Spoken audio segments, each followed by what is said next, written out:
사무엘상 11장 1절로 5절 말씀까지 기도하겠습니다. 이제 이 사무엘상 11장은 사울이 이제 실제적인 왕권을 가지게 되는데 결정적인 역할을 하게 될 길르앗 야베스 전투에 대한 이야기입니다. 길르앗 야베스 전투에 대한 이야기. 왜냐 그러면은 이제 바로 10장에 사무엘에 의해서 제비뽑기를 하잖아요. 미스바에 모여가지고 제비뽑기를 하는데 사울이 왕이 당선되지 않습니까? 그리고 사무엘은 다 각자 집으로 가 이렇게 했어요. 각자 집으로 가라 이렇게 얘기했거든요. 이제 각자 집으로 가라 이제 그렇게 이야기하니까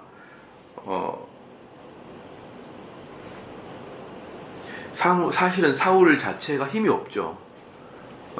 무슨 이제 왕을 뽑혔으면은 이제 수도 중앙에 무슨 궁궐을 지어놓고 해야 되는데 사무엘은 다 이제 각자 집으로 돌아가라 이제 이렇게 얘기했습니다. 이렇게 이야기를 하고 있기 때문에 사실은 사울이 이름만 사울이 왕이지 사실 실권은 하나도 없는 그런 상태였어요. 그런 상태에 있다가 이제 사울이 드디어 실제적인 왕이 되는 결정적인 역할을 하게 될 일이 바로 11장에 나타난 길르앗 야베스 전투 이후에 사울은 실제적인 실권을 갖게 되는 것입니다.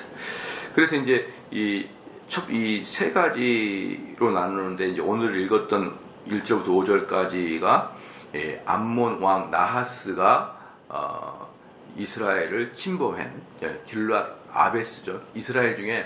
이스라엘은 이 요단강 서쪽이 이스라엘 본토잖아요. 근데 길르앗 야베스는 요단강 동편에 있어요. 동편에 있기 때문에 항상 암몬 족속이 그 지역에 있거든요. 암몬 족속이 있는데 암몬 족속에게 침범을 자주 당하는 그러한 지역이 길르앗 야베스였어요.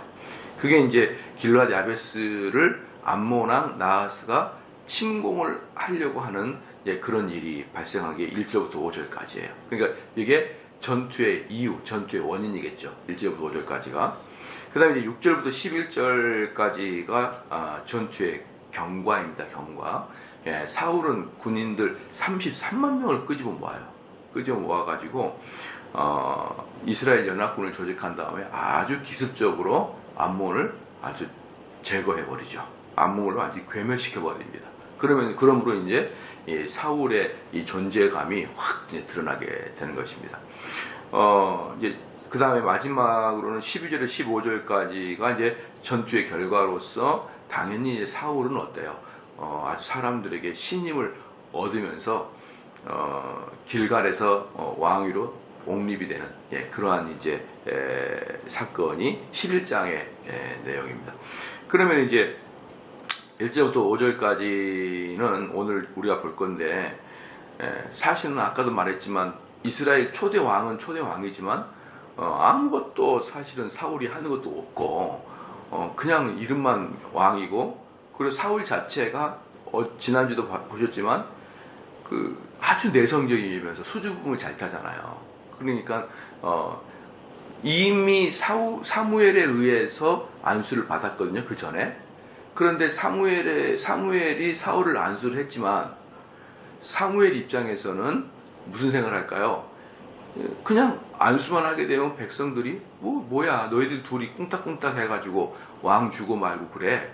이제 그렇게 할까봐 지파별로 모든 사람을 모아놓고 각 지파별로 1000명씩 모아서 거기서 제비를 뽑잖아요. 그렇기 때문에 사무엘과 사울은 자기들이 될 거라고 다 알고 있었단 말입니다. 사무엘과 사울은 될 거라 알았는데 우리 둘이만 알면 안 되니까 하나님께 제가를 받는 것을 사람들 보여주자 이렇게 하면서 제비를 뽑은 거잖아요. 그러니까 사울과 사무엘은 사울이 될 줄 알았어요. 그런데 사울이 당첨돼도 안 나타나. 어디 있느냐? 그러니까 숨어 있어요.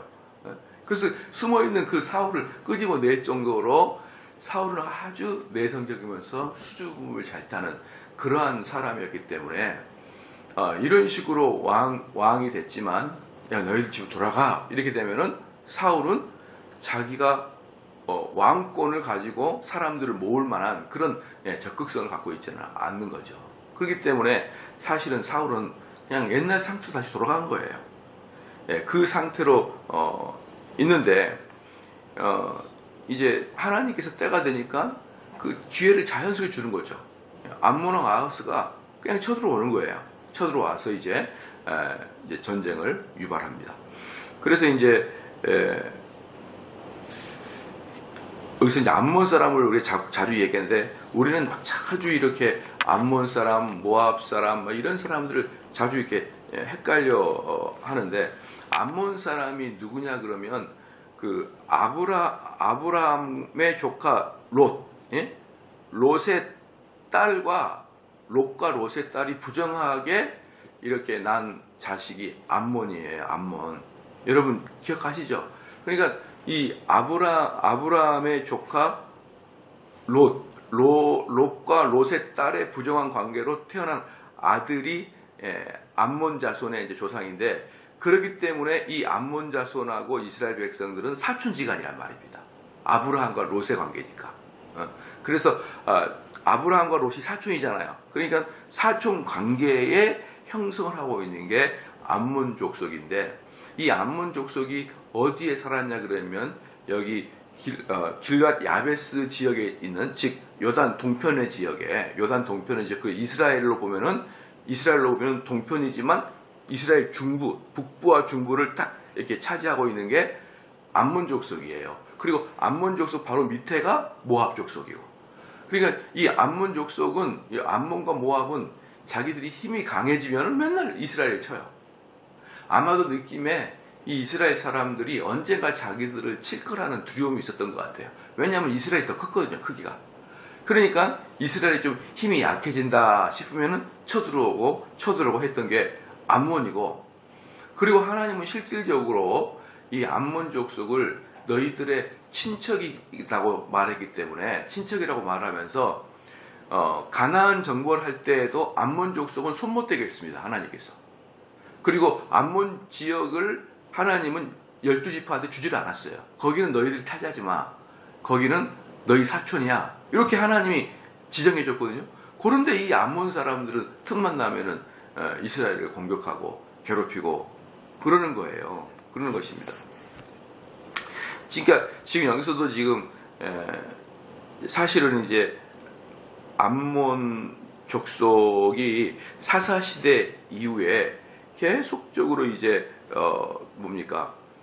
이스라엘을 공격해와요. 사사시대 때부터 지금 사울 때까지 계속 공격할 때, 그래서 이스라엘 힘이 커지면은 공격 안 하고 있다가 이스라엘이 좀 작아진다 그러면은 이 암몬이 싹 가가지고 공격해오고. 그러니까 이 사사시대 때는 이스라엘이 전반적으로 좀 약했잖아요. 그죠? 좀 약했어요. 왜냐하면 중앙 집권도 아니고, 그리고 가나안 땅 이제 막 정착한 그 시기이기 때문에 다 그 지방 분권이에요. 분권. 그러니까 암몬 족속이 찝쩍찝쩍. 그래서 이스라엘의 동편에서는 암몬이, 이스라엘의 서편에서는 블레셋이 자꾸 이렇게 이스라엘을 그렇게 공격을 하는 것을 이제 볼 수가 있습니다.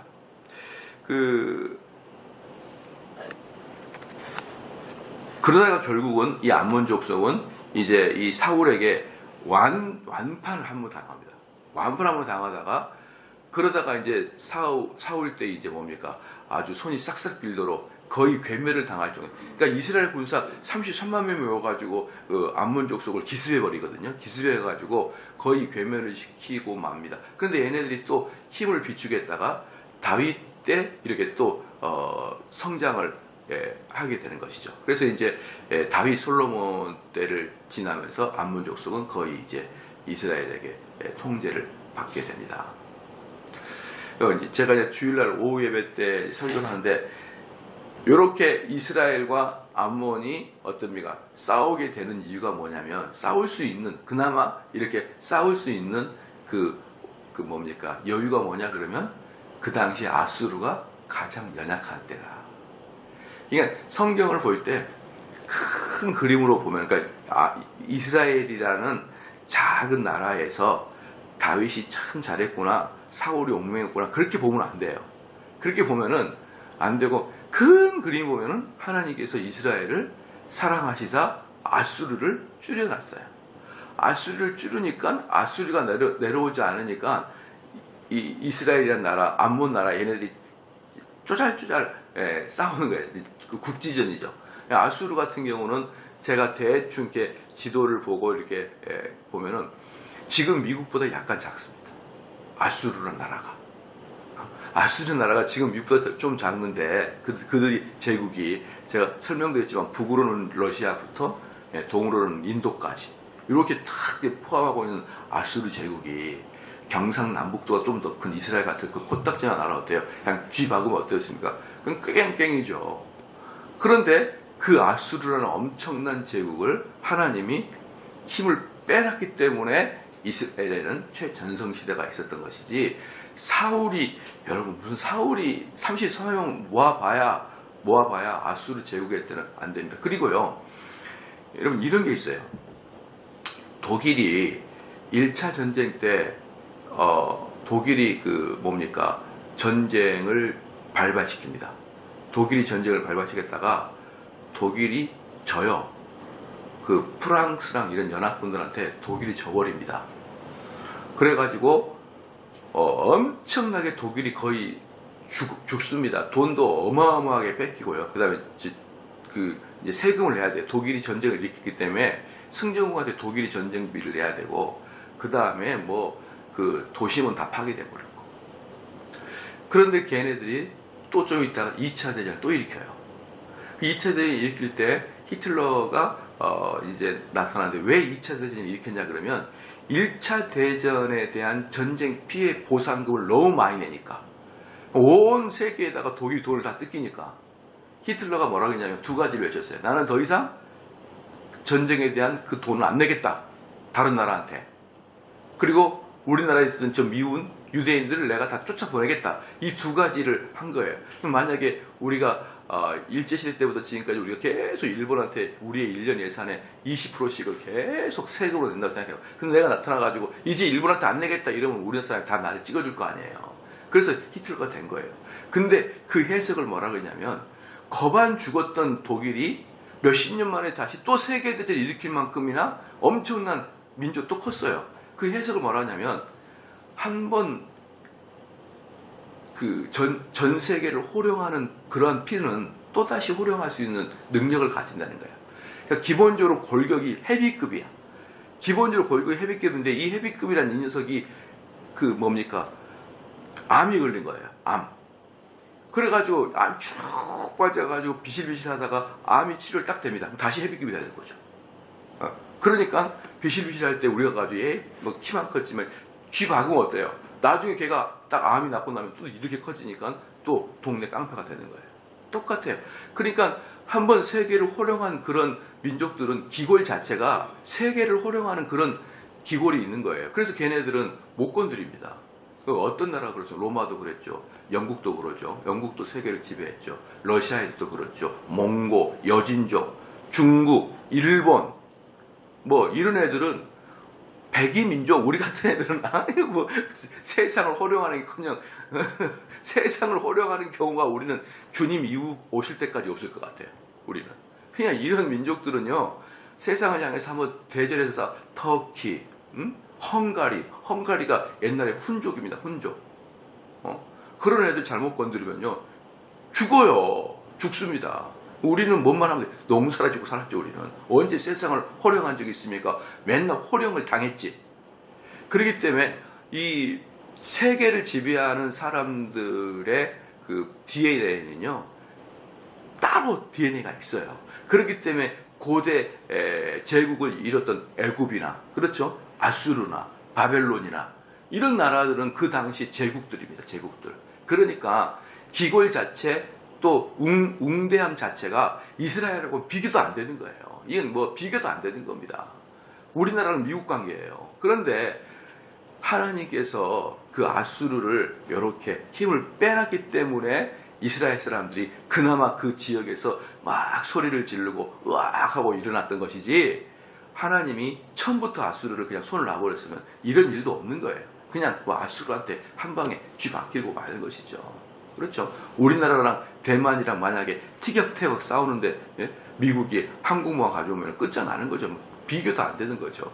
이런 관계에 있었기 때문에 사실은 이렇게 큰 그림을 본다 그러면은 하나님이 이스라엘을 사랑하고 있었다는 것밖에 안 보이는 거예요. 그 당시에 하나님이 이스라엘을 사랑해 줬구나. 그래서 이 외부의 능력을 다 막았구나. 그때 최고의 권력자의 나라가 아수르, 밑에는 애굽, 또 아수르 밑에 옆에는 바벨론. 이 세 개의 제국이 바벨론은 성장하고 있었거든요. 애굽은 약간 성장이 죽고 있었고. 이런 시대에 하나님은 이스라엘을 거기다 딱 끼워놨어요. 그리고 그때가 이스라엘이 성경에서 가장 활발하게 움직였던 그 시대였기 때문에 계속 선지자들이 나타나서 너희들은 외교나 국방으로 너희 나라를 지키는 게 아니야. 계속 그랬던 이유가 뭐예요? 국제 정세를 보고 판단하는 거죠. 야, 우리가 어떻게 국방력으로 아수르를 이겨? 어떻게 우리가 애굽을 이겨? 어떻게 우리가 바벨론을 이겨? 비교도 안 돼요. 그러니까 너희들은 하나님께 매달려야 되는 것이지, 너희들 스스로가 너희들 힘을 키운다고 외교전을 한다. 외교전 하다가 다 망했어, 이스라엘. 아수르 대항한다고 해가지고 애굽 가가지고 우리 지켜줘 그랬더니 아수르가 오히려 쳐버렸어요. 뭐 애굽이고 뭐고 쳐버려요, 그냥. 또 아수르한테 비비니까 또 바벨론이 그냥 아수르를 쳐버려요. 외교전이 무슨 외교전입니까? 무슨 국방력이에요? 이런 것들은 보면 볼수록 한국을 연상 안 할래야 안 할 수가 없는 거예요. 지금 우리가 무슨 중국인, 친중인, 친민이 그런들 뭔 소용이 있겠습니까? 하나님이 훅 불면은 트럼프가 제정신이냐 이 말이에요. 오늘은 이 말했다가 내일은 저 말했다가 모레는 또 이 말했다가 뭐 장난이 아니고 말이죠. 그러니까 지금 보면은 옛날 분들이 딱 맞아요. 소련에 쏟지 말고 뭐 미국에 뭐 하지 말고 일본에 뭐 하지 말고 그 옛날 말이 있었잖아요. 어른들이 했던 말이 딱 맞아요. 각자 국가들은 자기들의 이익에 맞게 놀아나는 것이지 우리 대한민국을 손톱만큼이나 생각해 주겠냐고요. 우리를 지키시는 분은 하나님 외에는 없죠. 우리가 무슨 아수르, 바벨론, 애굽보다 더 무시무시한 러시아, 중국, 일본 애들이 다 삼자 방편해가지고 손톱만한 우리나라를 으르렁으르렁 거리고 있는데 하나님 우리를 보호해주지 않으면 지금 우리가 뭐 내 꽃다니나 메고 있으니까 거의 한 70년 동안 전쟁함은 없으니까 평온한 것 같지만 아이고야 하나님이 치시면 넥타이 다 풀어가지고 전부 다 머리에 메고 다녀야 돼요 우리. 자 그게 바로 암몬 족속이에요. 그러니까 이 암몬 족속과 싸울 때도 결국은 이 암몬 족속과 이스라엘 족속 싸움도 뭡니까? 하나님의 은총 안에 있었던 거예요. 은총 안에. 자 암몬 사람 나하스가 올라와서 길르앗 야베스를 대하여 진침해 야베스 모든 사람이 나하스에게 이르러 우리와 언약하자. 이게 뭐냐면 암몬 사람이 일어나서 길르앗 야베스에 쳐들어왔어요. 그런데 길르앗 야베스 사람들은 전쟁을 해볼 생각도 안 합니다. 전쟁을 해볼 생각도 않고 가가지고 우리가 언약을 맺자는 거예요. 근데 언약이 맺는 것은 1대1로 언약을 맺는 게 아니라 내가 너희들한테 부하가 되겠다 그 언약이에요. 봐보십시다. 우리와 언약하자. 그리하면 우리가 너를 섬기리라는 거예요. 그러니까 너희들 우리 치지 마. 치지 않으면 우리가 너희들한테 큰 세금 바칠게. 우리 봐줘. 이러는 거죠. 그러니까 이 당시에 여러분 사사시대가 끝나잖아요. 사사시대가 끝날 때가 지금 사무엘상 첫 장이잖아요. 그죠? 그러니까 우리가 사무엘을 마지막 사사라고 부르기도 하잖아요. 그러니까 이스라엘 사람들이 그렇게 사무엘한테 왕을 요구했던 그 이유를 알겠죠. 암몬 사람이 쳐들어오니까 대항도 못하잖아요. 이스라엘 나라가. 만약에 중앙 집권주였으면 암몬이 어떻게 쳐들어옵니까? 전부 다 국방 수비대를 딱 배치해가지고 아무도 못 들어오게 하죠. 그런데 암몬 족속이 일어나가지고 들어오자마자 아이고 봐줘 이렇게 되는 거예요. 그러니까 지금 이렇게 볼 때는 이미 이 사무엘상 11장에 들어오기 전 이미 이전부터 암몬 족속한테 이 야베스 지파가 조공을 바치고 있었던 거예요. 조공을 바치고 있다가 얘네들이 힘들었는지 아니면 좀 대항을 해보려고 했는지 몰라도 조공을 끊어버린 거죠.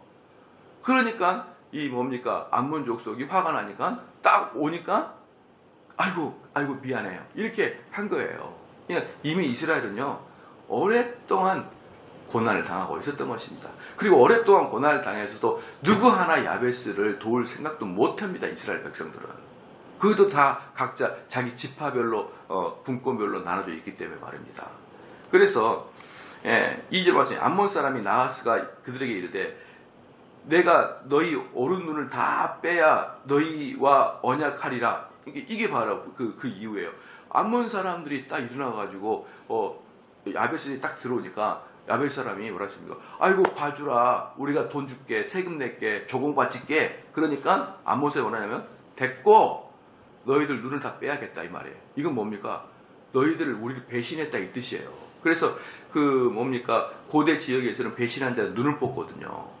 눈을 뽑는 이유가 이제 몇 가지가 있는데, 그 고대 시대에 전쟁을 할 때는요, 전쟁을 할 때는 이렇게 이제 쭉 있으면, 이렇게 방패가 있으면 방패가 이제 화살이 못 들어가잖아요. 못 들어가는데 오른쪽 눈을 요만큼하게 딱 보게 이렇게 방패를 뚫어놔요. 오른쪽 눈을 방패를 봐야 적이 온지 알지 않겠습니까? 그런데 만약에 오른쪽 눈을 보는데 오른쪽 눈을 빼. 그 이걸 왼쪽으로 봐야지. 그럼 몸이 밖으로 나와요. 밖으로 나와.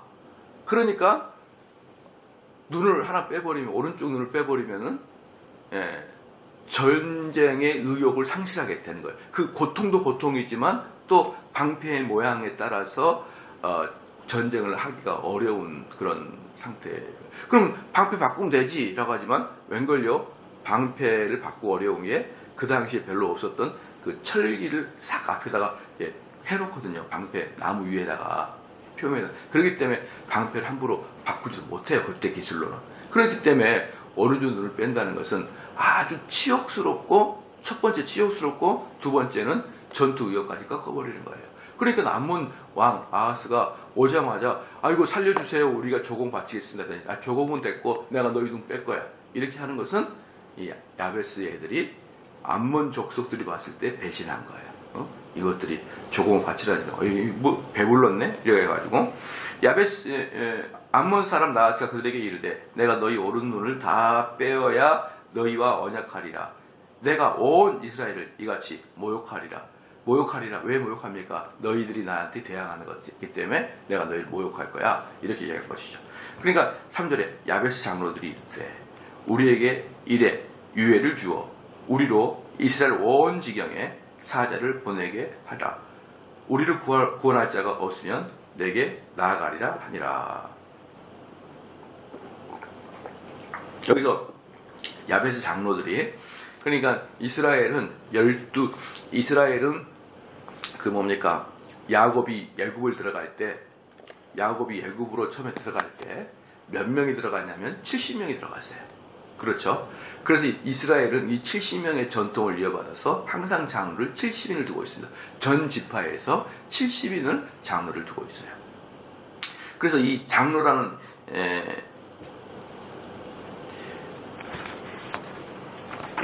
이 장로라는 단어가, 제가 조사를 하는지, 장로라는 단어가 자겐입니다. 자겐인데 이 자겐이라는 뜻은 뭐냐면 수염이 나 있다라는 뜻이에요. 수염이 나 있다. 장로. 그래서 이 수염이 나 있는 것은 하나님께 영광을 돌립니다. 그래서 종교개혁자들의 상징은 수염이에요. 자, 요 말씀에 의해서 수염을 딱 기르던 게 종교개혁자. 그러니까 이슬람 애들도 수염을 기르잖아요, 그죠? 그러니까 남성들에게 이쪽 지역에서 남성들에게 수염은 권력의 상징이요, 권위의 상징입니다. 이해가 되시죠? 그래서 남성들은 이 수염을 아주 귀하게 여겨요. 그러니까 이 중동 사람이나 서양 사람들이 우리나라 사람 남자를 보면 어때요? 요건 여자도 아니고 남자도 아니고, 왜 수염이 없으니까. 그렇죠?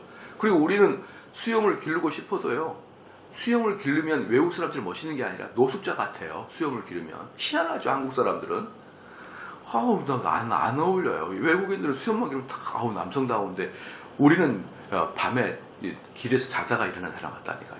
희한하게 우리 수염이 안 들어요. 근데 이스라엘 사람들은 뭡니까? 이 장로들인 것은 자겐은 수염을 기르는 자, 권위자, 이런 표현이에요.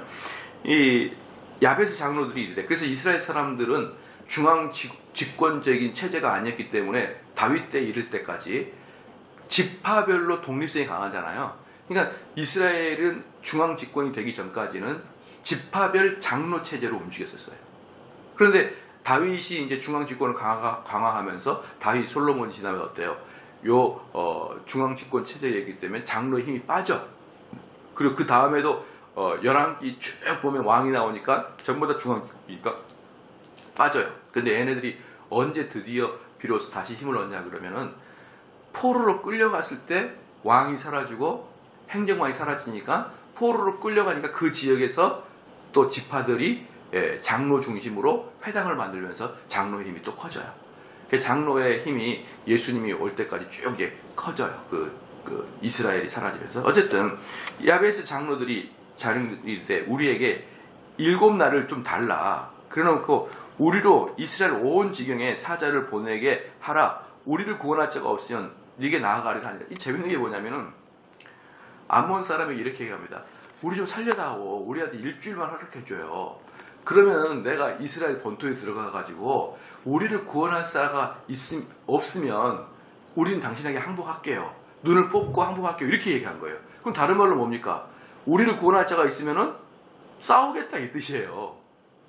이런 말을 다 합니다. 참 희한해요. 근데 재밌는 게 뭐냐 그러면 4절 말씀에 이에 사자가 사울의 기브아에 이르러 이 말을 백성이 고하며 그러니까 허락을 받은 거예요. 그렇게 이렇게 왜 이 사람들이 암몬 사람이 허락을 해줬냐 그러면 암몬 사람들이 이스라엘 백성들을 가볍게 여겼고 또 나아가서 암몬 사람들은 이참에 그래 이스라엘 본토랑 전쟁하자 이렇게 마음을 먹었던 거야. 그냥 이스라엘 백성 가봐라. 너희들이 돌아다녀봐. 12지파 돌아다녀봐. 쓸만한 놈이 있는지 이렇게 했던 거예요. 여유만만. 이스라엘 사람들을 너무나 이렇게 하찮게 여겼고 또 이렇게 암몬 사람이 하찮게 여겼던 이유는 그동안 이스라엘 사람들이 하찮을 만 했으니까 그래 일주일 동안 돌아다녀봐. 그리고 나한테 와 다시 이렇게 이야기했던 거예요. 참 재밌죠. 나 같으면은 목사님 나한테 일주일만 전해주십시오. 일주일만 주십시오. 일주일 후에 나를 도울 사람이 있으면 목사님과 싸울게요. 그러면 내가 허락해 주겠냐고요.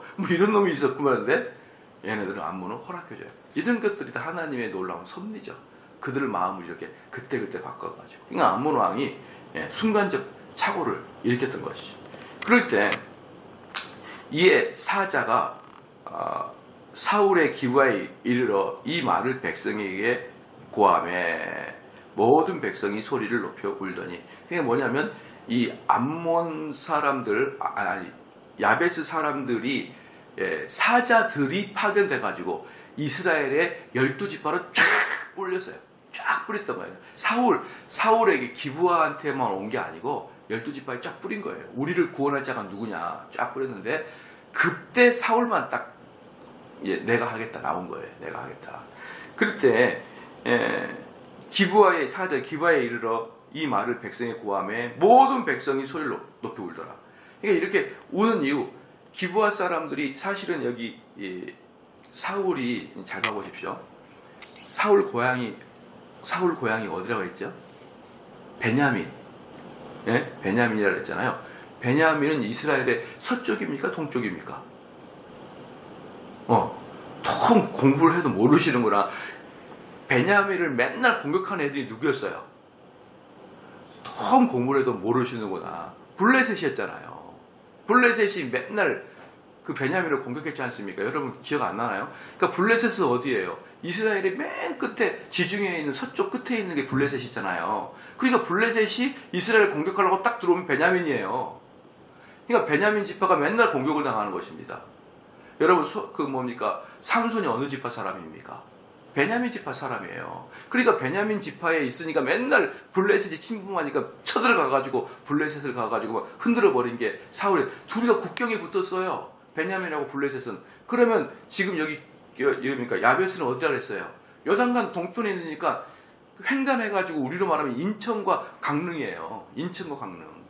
그러니까 이 사람들이 야베스 사람들이 와가지고 전국을 쫙 퍼지면서 인천까지 오는 팀이 있었던 거예요. 근데 인천까지 왔는데 그 야베스의 사정을 이야기하니까 암몬 사람이 이렇게 했다. 우리 눈을 뽑는다 그러니까 사람이 통곡을 하고 울어요. 그러면 제가 아까도 말했지만 이 당시에는 각 지파별로 라이벌 의식을 갖고 있었기 때문에 민족 의식도 별로 없었어요. 근데 왜 이들이 이렇게 통곡을 하고 울었을까요? 이건 너의 일이 아니니까 그러는 거예요. 암몬이 쳐들어온다는 거구나 이 뜻이에요.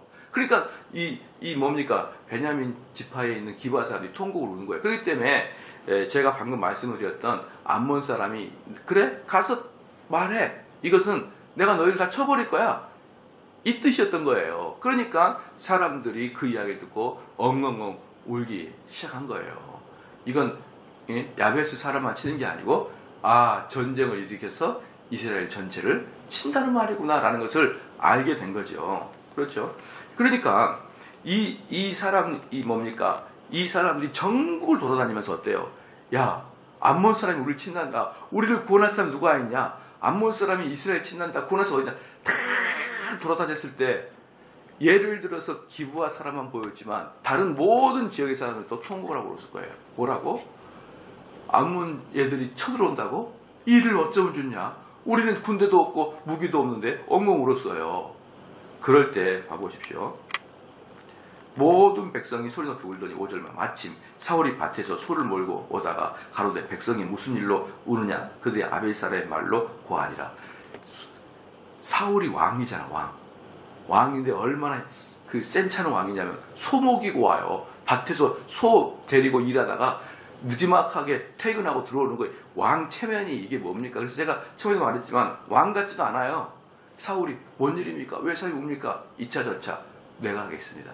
그 뭐예요?